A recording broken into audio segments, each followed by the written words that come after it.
Hi guys and girls, my name is Silver Hunter from Dota 2 Portal. Welcome to the 5th episode of our Learn Your Role show, aimed towards the beginners to understand the basic things about each and every hero role. After covering the support, carry, jungle and offlane role, it's time to cover the Initiators role. So grab some popcorn and make yourself comfortable and enjoy. From the name of the role, you can conclude that its goal in the game is to initiate something. We're not talking about initiating the flaming and raging within the team. We're talking about winning the games with the perfect positioning and surprising the enemy with a massive ult, like Black Hole or Reverse Polarity, because your goal in the game is just that. Since you have some pretty excellent spells and ultimates for AoE CC, you have to be present in almost every single team fight. If you fail to show up on time and fail to use your combo, the loss of the game is almost certain. Even if you are in the team fight, you have to watch over your positioning in order to plant your combo on as many enemy heroes as possible. There are so many ifs in the life of the Initiators that many of us agree that this particular role is certainly one of the hardest, if not the hardest role to master. However, this role is not the main hero role, it's a sub-role, since Initiators can be the great junglers like Enigma, or great mid-heroes like Magnus, or great offlaners like Batrider, or great supports like Warlock. With that being said, it's important that you understand that your main role comes at the first place. Junglers need to get the first core item as soon as possible or gank from the jungle. Mid-heroes have to watch over the runes and use them to gank if they can. Offlaners have to be defensive and do their best not to die, while supports, well, just buy wards and you are fine. However, these heroes turn into a deadly and powerful tool as soon as they hit their 6th level, and their role as Initiators become much more important. So, in order to be a great Initiator, you have to have some big AoE spells for locking down? Well, that's not completely right. With more experience, you will see that there is a sub-role called Semi-Initiators. Though not listed as the official role, great examples of such heroes are Spirit Breaker or Clockwork.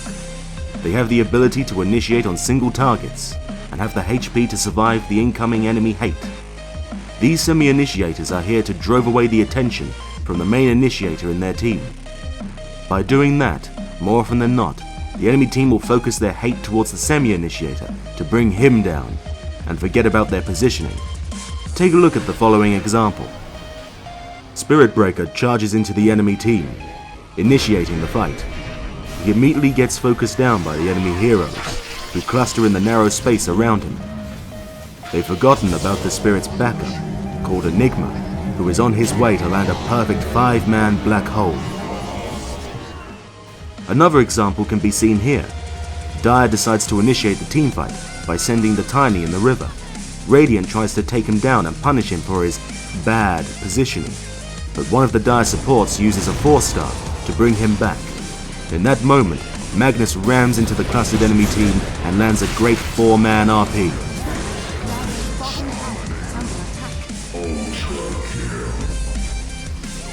Of course, there will be cases where real Initiators will start the fight first, without sending in the Semi-Initiator.